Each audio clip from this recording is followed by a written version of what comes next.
Hi, and welcome to the lessbears.com podcast.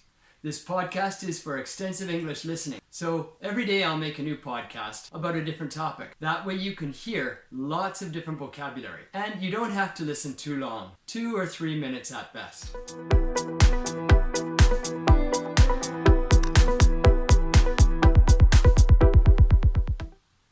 Hello, and welcome to the Les Bears podcast today. Today you're listening to episode 274, which is about can openers. Can openers? Yeah, canned food.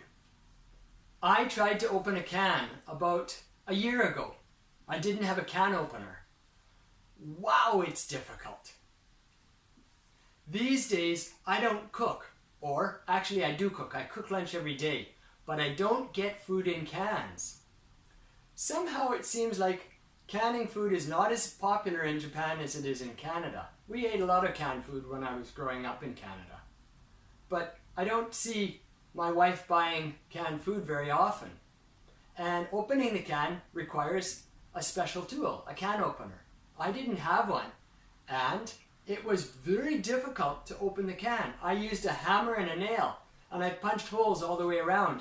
And then it was dangerous because you could cut yourself on the sharp metal. I wasn't impressed. I want a can opener for the next time I have a can. They don't take much space and they're very cheap, and they can make a very difficult job quite simple. Do you eat food in cans? I don't do cooking at my home. I only cook my lunches. But my wife cooks and I don't see her using many cans. So I think we have a can opener, but she almost never uses it because she almost never uses cans. That's amazing to me. I remember as a child having canned beans and canned spaghetti, canned soup, all sorts of wonderful things came in cans. And some of the food was really healthy. Because it's in a can, you don't need preservatives. There's no air, there's no bacteria growing in there. Yeah, you need a little bit of preservatives, but not very much. And so the can opener was something we used almost daily. I remember I had an electric can opener.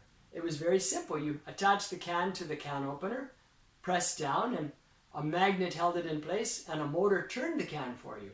So, pretty presto, can was open, you could get the food easily. If you don't have a can opener, on the other hand, it's an entirely different story. It's hard work getting the food out safely and cleanly. So, tell me about your experience with cans in the comments if you can. Thanks a lot for listening to the Les Bears podcast today.